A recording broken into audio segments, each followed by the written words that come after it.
In this video, I am going to discuss about marginal costing. Marginal costing is a costing technique which only considers the variable production costs. This is really important. Under marginal costing, the variable production costs are considered. Both direct and indirect variable costs will be considered under this technique as long as they are production costs or also known as the inventory costs. Following points are describing that which costs can be considered under the marginal costing and which costs cannot be considered under the marginal costing. You have to have a clear understanding about these points. Only variable production costs will be considered. Only inventory costs are considered. Prime costs are considered. Prime costs are the direct variable costs. Variable production overheads are considered. These are the indirect variable costs. All these points are describing about the same thing, which are the variable production costs. Fixed costs are not considered. Period costs are not considered. Fixed production overheads are not considered. Non-production overheads are not considered.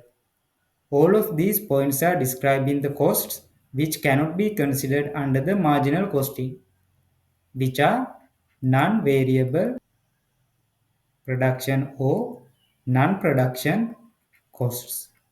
Simply under the marginal costing, we can only consider the variable production costs.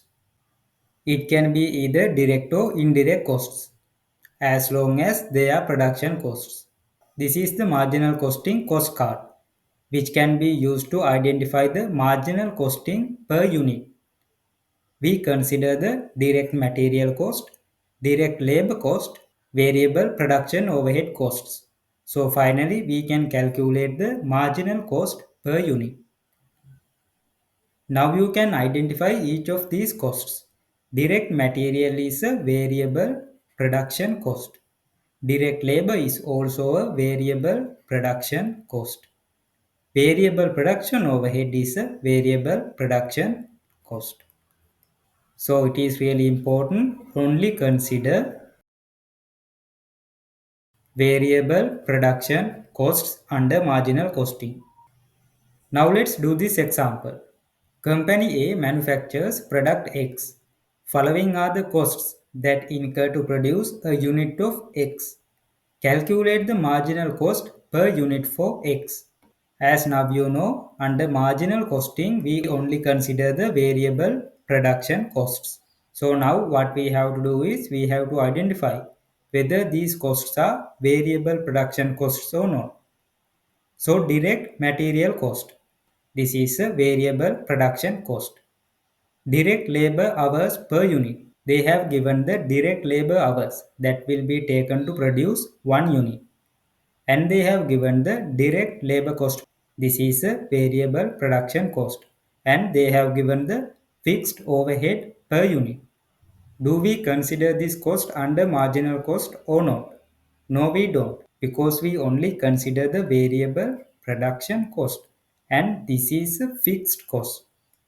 We do not consider the fixed cost or non-production costs. So this information is not relevant to this calculation. Then they have given the direct expenses per unit. This is a variable production cost. Now we can calculate the marginal cost per unit. This is equal to 1.5 plus 1.5 multiplied by 6. This is the direct labor cost per unit. We have to multiply this value by this amount because 1.5 hours will be taken to produce one single unit and per hour rate is $6 plus 3. This is equal to $13.5. This is the marginal cost per unit. Per unit. This is the marginal costing profit statement. This will be used by the management accountants. The first line is the sales revenue. This is the total revenue amount which is equal to selling price per unit multiplied by the number of sales units. And then we deduct the variable cost of sales. As now you know, under marginal costing, we only consider the variable production costs. So the opening inventory plus the variable production cost minus the closing inventory. So here is the total amount of these costs. We deduct this amount by the sales revenue. Then we deduct the variable non-production costs. So then we can calculate the contribution. So the contribution is equal to sales revenue minus all the variable costs. We will discuss about the contribution in greater detail in the next slide.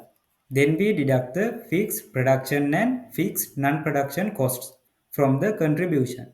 So finally we can calculate the net profit. This is the standard form for marginal costing profit statement. Now let's discuss about the contribution. This term is used under the marginal costing. Contribution is the amount of revenue that remains after deducting variable costs associated with a particular product or service. Simply this means this is the difference between the sales revenue and all the variable costs. This residual revenue will contribute to cover fixed costs and to make a profit. Let's go back to the profit statement. Here is the contribution. We can calculate the contribution by two methods. The first method is calculating forward, this way. The second method is reverse calculation, this way. Let's calculate. So here is the contribution. So the contribution is equal to, this is the sales revenue minus the variable production cost. Variable production cost minus variable non-production cost. Variable non-production cost. We can simply say that contribution is equal to sales revenue minus all the variable costs. Because production and non-production variable costs are considered under contribution.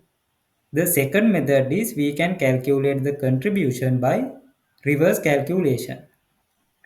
The second method is where contribution is equal to profit plus total fixed costs.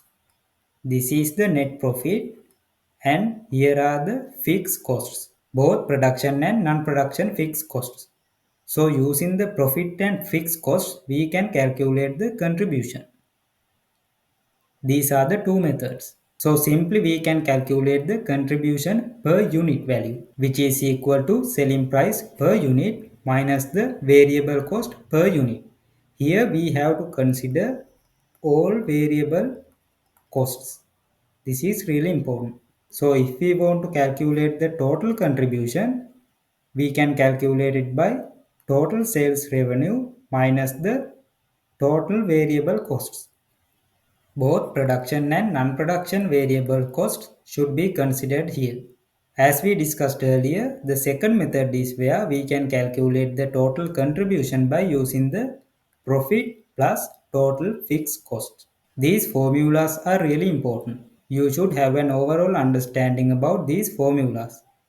And you should be able to use these formulas under marginal costing. Now let's do this example. Calculate the contribution per unit. So now we know contribution per unit is equal to selling price per unit minus all the variable costs per unit. So they have given the selling price here, which is 9. Now we have to find the variable costs. Direct material cost per unit. This is a variable cost. Fixed overhead cost per unit. This is not a variable cost. This information here is not relevant to this question. Direct labor cost is a variable cost. Selling and distribution cost per unit, which is also a variable cost. But you should be able to identify this cost. This is a variable non-production cost. Under contribution, we should consider both production and non-production variable costs. So using this data, now we can calculate the contribution per unit. All variable costs per unit is equal to 0.5 plus 1.2 plus 2, $5.3 contribution per unit. Now let's do this example. Selling price of product A is $20 and 1200 units were sold last year. Variable production cost per unit was $9 and the distribution cost per unit was $1. If the profit for the year was $5,000, calculate the fixed cost for the year. Using this data, we can calculate the contribution per unit, which is equal to selling price minus all the variable costs per unit. Selling price is given here $20 minus variable costs 9 and 1. 1 is a non-production variable cost. So the contribution per unit is 10. But the question is not asking about the contribution per unit. The question is asking for the fixed cost for the year. Now we have to use the other formula, which is this one. Total contribution is equal to profit plus total fixed cost. Total contribution is equal to profit plus total fixed cost. The profit is given here, which is 5,000. We can calculate the total contribution by multiplying the contribution per unit by the number of units. They have given the number of units sold, which is 1200. So the total contribution is equal to 10 multiplied by 1200, which is 12,000. So this is here 12,000 plus total fixed cost. Now we can calculate the total fixed cost easily. Total fixed cost is equal to 7,000.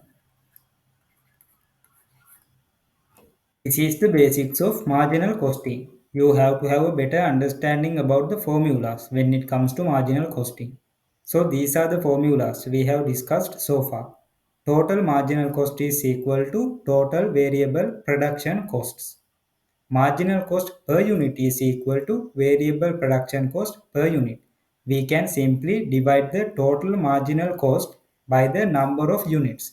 So we can calculate the marginal cost per unit. Then we discussed about the total contribution formula. Total contribution is equal to profit minus total fixed cost. Total contribution can be calculated by another formula. Total contribution is equal to total sales revenue minus the total variable costs. This is really important. We have to consider both production and non-production variables for the contribution. Whereas for marginal costing, we only consider the variable production cost. This is an area where students get confused between the marginal costing and the contribution. So pay close attention when it comes to marginal cost and the contribution. And finally, we can calculate the contribution per unit by taking the difference between selling price per unit and the variable cost per unit. Here we consider both production and non-production variable costs. Now let's discuss about the advantages of marginal costing. This is simple and easy to understand. As now we know, we just did some example questions. This method is relatively easy compared to the absorption costing. Variable cost per unit is easy to identify than fixed overheads per unit, and no need to calculate the overheads absorption rate. As now you know, under absorption costing, we had to calculate the overheads absorption rate, which was a bit lengthier and complex. Suitable for short-term decision making, such as for one-off decisions. This is really important. Marginal costing technique is mostly used for the one-off decisions, whereas absorption costing is more suitable for long-term decisions. Because under marginal costing, we do not consider the fixed costs. Fixed costs are usually impact the business in the longer term. Solution for the disadvantages of absorption costing, which means we can use the marginal costing for the disadvantages of absorption costing, which means we can cover the disadvantages of absorption costing using the marginal costing technique. This helps in cost control because under marginal costing we can identify each variable cost that will be incurred for a cost unit. So we can easily analyze these costs and control these costs. Disadvantages of marginal costing. Not suitable for long-term decision making and routine production because marginal costing is overemphasis on short-term decisions. Direct labor cost is not a variable cost in most of the modern business world, where employees are paid a fixed salary. As now we know under marginal costing cost card, we considered variable production costs which are direct material, direct labor, direct expenses and any other variable production costs.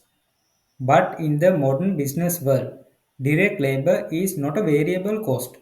This is a fixed cost because employees are getting paid a fixed monthly salary. This is a limitation of marginal costing.